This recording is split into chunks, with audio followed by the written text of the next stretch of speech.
दोस्तों, स्वागत है आपका आसिफ क्लासेस की इस नई वीडियो में। दोस्तों, इससे पिछले वीडियो लेक्चर में हमने कक्षा 10 विज्ञान के प्रथम अध्याय रासायनिक अभिक्रिया एवं समीकरण के रासायनिक अभिक्रियाओं के प्रकार पढ़े थे। उसमें हमने संयोजन अभिक्रिया और वियोजन अभिक्रिया को पढ़ लिया था।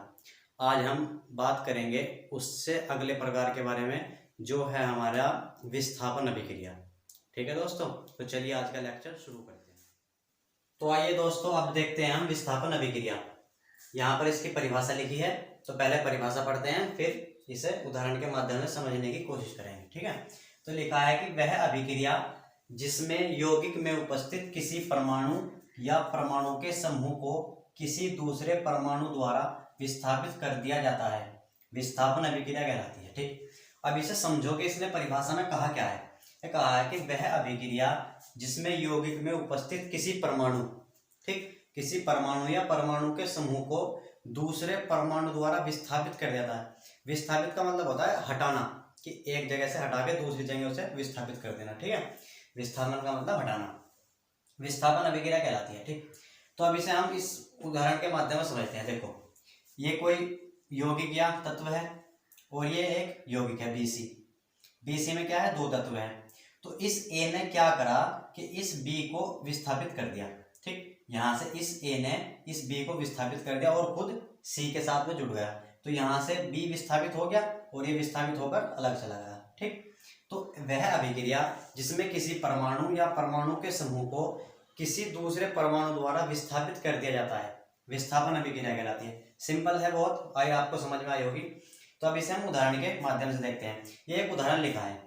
ये उदाहरण हमारी जो NCERT बुक है विज्ञान की, उसमें एक क्रियाकलाप है। ठीक, तो इस क्रियाकलाप में हमें करना क्या है, सबसे पहले हमें थोड़ा सा क्रियाकलाप भी समझते रहा करो। ठीक है, जैसे सबसे पहले हमें दो परखनली लेनी है।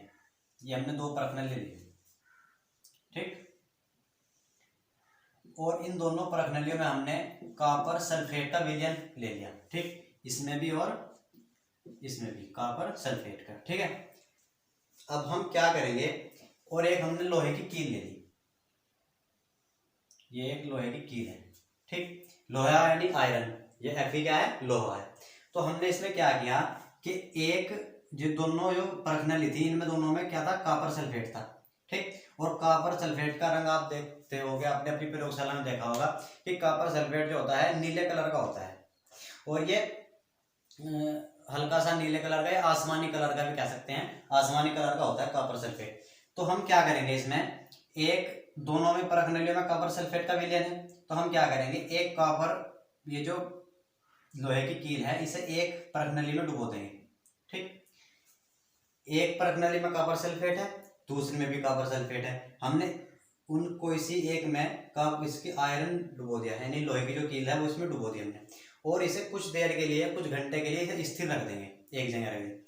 तो उसके बाद हम क्या देखेंगे इस क्रियाकलाप में, कुछ घंटे के बाद ये जो जिस विलयन में हमने कॉपर को, जिस विलयन में कॉपर सल्फेट के जिस विलयन में हमने लोहे की कील को डुबोया, उस विलयन का जो रंग है वो बदल जाएगा, यानी कि हल्का हो जाएगा। ठीक, और जो कॉपर सल्फेट था वो तो सेम रहेगा पहले के जैसा ही। तो ऐसा क्यों हुआ, तो यहाँ पर अब जब हम इसे इस अभिक्रिया से समझते हैं, तो जैसे ही हमने ये कॉपर सल्फेट था, इस कॉपर सल्फेट में हमने आयरन यानी लोहे की कील डुबो दी। तो इस आयरन ने क्या किया कि इस कॉपर को वहां से विस्थापित कर दिया। ठीक, और खुद इस SO4 यानी कि सल्फेट के साथ में जुड़ गया, FeSO4 हो गया और ये कॉपर बन गया, कॉपर जो है अलग हो गया यहाँ से। तो हुआ ये कि जो कॉपर सल्फेट था वो नीले कलर का था, और नीला कलर किसके कारण था, उसका कॉपर के कारण। ठीक, लेकिन जब ये जो Fe था, आयरन था, ये इस कॉपर सल्फेट के साथ में मिल गया, तो यहाँ पर बन गया फेरस सल्फेट, और फेरस सल्फेट का जो रंग होता है वो हल्का होता है। ठीक, तो ये जो हल्का रंग बन गया और ये कॉपर यहाँ से अलग हो गया। तो वह अभिक्रिया जिसमें यौगिक में उपस्थित किसी परमाणु या परमाणु के समूह को किसी दूसरे परमाणु द्वारा विस्थापित कर दिया जाता है, विस्थापन अभिक्रिया कहलाती है। तो यहाँ पर इस कॉपर ने इस आयरन ने, Fe ने इस कॉपर को विस्थापित कर दिया और खुद SO4 की जगह जुड़ गए और फेरस सल्फेट बना दिया। ठीक, तो ये क्या है, विस्थापन अभिक्रिया का उदाहरण है। ठीक है, अब अगर हम इसे ऐसे करें कि अगर हम FeSO4 फेरस सल्फेट के विलयन में कॉपर की छड़ डुबो दे, फेरस सल्फेट के विलयन में कॉपर की छड़ अगर हम डुबो दे तो ये रिएक्शन होगी या नहीं होगी? तो इसका जवाब है कि रिएक्शन नहीं होगी। क्यों नहीं होगी? यहाँ पर एक नोट करने वाली बात है कि हमेशा जो अधिक क्रियाशील धातु होगी, जो अधिक क्रियाशील धातु होगी वो कम क्रियाशील धातु को विस्थापित करेगी। ठीक, यहाँ पर जो आयरन है, ये लोहा जो है कॉपर से अधिक क्रियाशील है, तो इस लोहे ने इस कॉपर को विस्थापित कर दिया। ठीक, लेकिन यहाँ पर क्या है, Fe लोहा और ये कॉपर, तो ये जो कॉपर होगा ये इस लोहे को विस्थापित नहीं करेगा। क्यों? क्योंकि कॉपर कम क्रियाशील धातु है और लोहा अधिक क्रियाशील धातु है, तो ये रिएक्शन नहीं होगी। तो ये बात हमेशा याद रखनी है कि हमेशा अधिक क्रियाशील धातु ही कम क्रियाशील धातु को विस्थापित करती है। ठीक है, तो आइए अब हम विस्थापन अभिक्रिया के कुछ उदाहरण देखते हैं। जैसे यहाँ पर ये लेड है और ये कॉपर क्लोराइड है। ठीक, तो इस कॉपर क्लोराइड ने इस कॉपर को विस्थापित कर दिया, यहाँ पे वो बना गया लेड क्लोराइड और कॉपर यहाँ से अलग हो गया। ठीक, ऐसे ही ये जिंक है, जिंक ने इस कॉपर सल्फेट में से इस कॉपर को विस्थापित कर दिया और खुद सल्फेट की जगह जुड़ गया और जिंक सल्फेट बना दिया और कॉपर यहाँ से अलग हो गया। ठीक, ऐसे ही ये जो कॉपर है जब ये सिल्वर नाइट्रेट के साथ अभिक्रिया करेगा तो ये कॉपर इस सिल्वर को यहाँ से विस्थापित कर देगा और खुद इस नाइट्रेट के साथ जाकर जुड़ जाएगा, तो यहाँ पर बनेगा ये कॉपर नाइट्रेट और ये सोडियम क्लोराइड अलग हो जाएगा यहाँ से। ठीक है, तो ये अभिक्रिया क्या है, विस्थापन अभिक्रिया का ही उदाहरण है। ठीक है, हमें देखो यहाँ से जो लेड है ये क्या है, कॉपर से अधिक क्रियाशील धातु है, जिंक कॉपर से अधिक क्रियाशील धातु है और यहाँ पर कॉपर जो है वो किससे, सिल्वर से अधिक क्रियाशील है। तो यहाँ पर लेड ने किसे विस्थापित कर दिया, कॉपर को, यहाँ पर जिंक ने किसे विस्थापित कर दिया, कॉपर को, और यहाँ पर कॉपर ने सिल्वर को विस्थापित कर दिया। ठीक है, तो ये सारी क्या है, विस्थापन अभिक्रिया का ही उदाहरण है। ठीक है, अब हम देखते हैं द्विविस्थापन अभिक्रिया। तो आइए अब हम देखते हैं द्विविस्थापन अभिक्रिया। ठीक, पहले इसे उदाहरण से समझते हैं फिर इसे हम परिभाषित करेंगे। ठीक है, तो देखो यहाँ पर ये है हमारा सोडियम सल्फेट, ये है बेरियम क्लोराइड। ठीक, तो हुआ क्या, पहले हम इसे समझते हैं क्रियाकलाप के माध्यम से कि एक परखनली में हमारा क्या था, Na2SO4 सोडियम सल्फेट। ठीक, दूसरी परखनली में हमने लिया BaCl2 बेरियम क्लोराइड।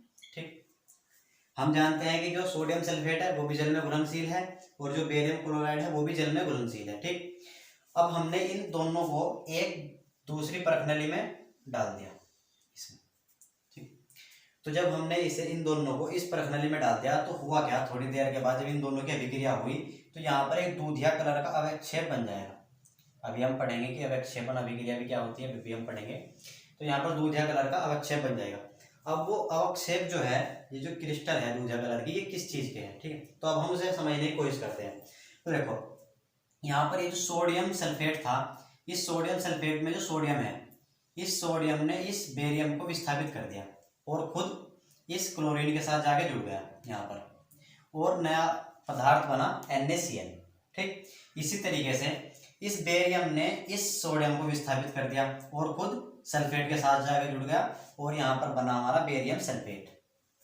ठीक, तो हुआ क्या कि इस सोडियम ने इस बेरियम को विस्थापित किया और इस बेरियम ने इस सोडियम को विस्थापित किया। ठीक, तो यहाँ पर ये जो बेरियम सल्फेट का जो अवक्षेप बन गया, ये बेरियम सल्फेट क्या दूधिया कलर का होता है। ठीक, तो यहाँ पर बेरियम सल्फेट का अवक्षेप बना और अंदर जो इसमें जो कुछ जो मटेरियल बचेगा वो क्या होगा, सोडियम क्लोराइड का विलयन बचेगा। ठीक है, तो ऐसी अब हम परिभाषित करते हैं द्विविस्थापन अभिक्रिया को कि ऐसी अभिक्रिया जिसमें दो परमाणु अपना स्थान बदल देते हैं। ठीक, दो परमाणु, यहाँ पर क्या होगा, देखो इस सोडियम परमाणु ने इस बेरियम का स्थान ले लिया और इस बेरियम ने इस सोडियम का स्थान ले लिया, तो दोनों ने अपनी जगह बदल दी और फलस्वरूप दो नए पदार्थ बनते हैं और यहाँ पर क्या बने, दो पदार्थ बने, बेरियम सल्फेट और सोडियम क्लोराइड। ठीक है, तो अब मैं इसकी परिभाषा लिख देता हूं कि ऐसी अभिक्रिया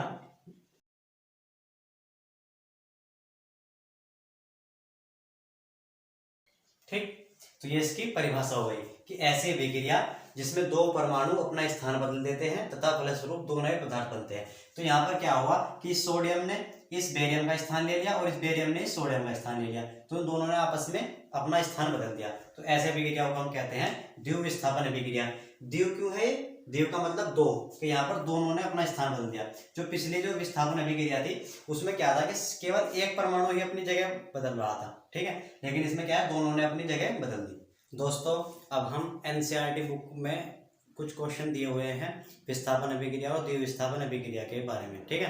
तो अब उनमें से हम पहला क्वेश्चन करते हैं कि जब लोहे की कील को कॉपर सल्फेट के विलयन में डुबोया जाता है तो विलयन का रंग क्यों बदल जाता है, ठीक है। जैसे अभी थोड़ी देर पहले हमने देखा है विस्थापन अभिक्रिया में, तो जब विस्थापन अभिक्रिया में क्या होता है कि जब हम कॉपर सल्फेट के विलयन में लोहे की कील को डुबोते हैं, ठीक, कॉपर सल्फेट का जो रंग होता है वो नीला होता है, अभी हमने उदाहरण में समझा था। और जब हम इसमें लोहे की कील को डुबोएंगे तो थोड़ी देर के बाद जो रंग विलयन था कॉपर सल्फेट नीले कलर का वो हल्का हो जाएगा, ठीक है, और वहां से कॉपर अलग हो जाएगा, ठीक। तो यहाँ पर इसका उत्तर लिखा है कि जब लोहे की कील को कॉपर सल्फेट के विलयन में डुबोया जाता है तो लोहा अधिक क्रियाशील होने के कारण कॉपर सल्फेट के विलयन में से कॉपर को विस्थापित कर देता है और आयरन सल्फेट बनाता है, ठीक है। तो यहाँ पर इस लोहे ने क्या किया कि इस कॉपर सल्फेट के विलयन में से इस कॉपर को विस्थापित कर दिया, ठीक, और खुद सल्फेट के साथ में जुड़ गया और फेरस सल्फेट बना दिया, ठीक, या आयरन सल्फेट बना दिया, और कॉपर यहाँ से क्या हो गया, अलग हो गया। तो कॉपर सल्फेट का रंग नीला होता है। कॉपर सल्फेट का रंग कैसा होता है, नीला, जो आयरन सल्फेट के बनने से फीका हो जाता है, क्योंकि जो आयरन सल्फेट होता है वो हल्का हरे से रंग का होता है, ठीक। या हम कह सकते हैं कि ये ज्यादा गहरा कलर होता है इस कॉपर सल्फेट का और इसका थोड़ा हल्का होता है, इसलिए विलयन का रंग बदल जाता है, ठीक है दोस्तों। तो आई होप आपको ये सवाल समझ में आया होगा, ठीक है। अब इससे अगला क्वेश्चन करते हैं दोस्तों। अगला सवाल है हमारा कि क्रियाकलाप 1.10 से भिन्न द्विव विस्थापन अभिक्रिया का एक उदाहरण दीजिए, ठीक। तो हमें जो क्रियाकलाप है उसमें जो उदाहरण दिया हुआ है वो है हमारा, जो हमने अभी उदाहरण में समझा था कि जब हम सोडियम सल्फेट में बेरियम क्लोराइड के विलयन को मिलाते हैं तो बेरियम सल्फेट और सोडियम क्लोराइड बनता है। ये हमारा क्रियाकलाप 1.10 में दिया हुआ है, ठीक है। तो इससे अलग हमें द्विव विस्थापन अभिक्रिया का एक उदाहरण और देना है, ठीक है। तो यहाँ पर द्विव विस्थापन अभिक्रिया के 3 उदाहरण मैंने लिख दिए हैं, ठीक है। तो देखो पहला है जब हम सोडियम क्लोराइड में सिल्वर नाइट्रेट का विलयन मिलाते हैं तो सिल्वर क्लोराइड और सोडियम नाइट्रेट बनता है, ठीक। तो यहाँ पर क्या हुआ कि इस सोडियम ने इस सिल्वर को विस्थापित कर दिया और इस सिल्वर ने इस सोडियम को विस्थापित कर दिया, ठीक है। तो ये भी क्या है, द्विव विस्थापन अभिक्रिया का उदाहरण है। ऐसे ही जब हम आयरन सल्फाइड कह दो या फेरस सल्फाइड कह दो, फेरस सल्फाइड के विलयन में जब हम सल्फ्यूरिक अम्ल H2SO4 जब हम सल्फ्यूरिक अम्ल मिलाते हैं तो आयरन सल्फेट और हाइड्रोजन सल्फाइड बनता है। तो यहाँ पर क्या हुआ कि इस Fe ने इस H2 को विस्थापित कर दिया और इस H2 ने इस Fe को विस्थापित कर दिया, ठीक। तो ये भी क्या है, एक द्विव विस्थापन अभिक्रिया का उदाहरण है। ऐसे ही इसमें क्या हुआ कि जब हम कॉपर सल्फेट में हाइड्रोजन सल्फाइड मिलाते हैं तो सल्फ्यूरिक अम्ल H2SO4 और कॉपर सल्फाइड बनता है। तो यहाँ पर क्या हुआ कि इस कॉपर ने इस हाइड्रोजन को विस्थापित कर दिया और इस हाइड्रोजन ने इस कॉपर को विस्थापित कर दिया, ठीक। तो ये तीनों क्या है, द्विव विस्थापन अभिक्रिया के उदाहरण है, ठीक है। तो आई होप आपको ये वीडियो अच्छा लगा होगा। अगर आपको वीडियो अच्छा लगा हो तो चैनल को सब्सक्राइब कर लें, वीडियो को लाइक करें और इस वीडियो को अपने दोस्तों के साथ ज़्यादा से ज़्यादा शेयर करें, ठीक है। Thanks for watching this video.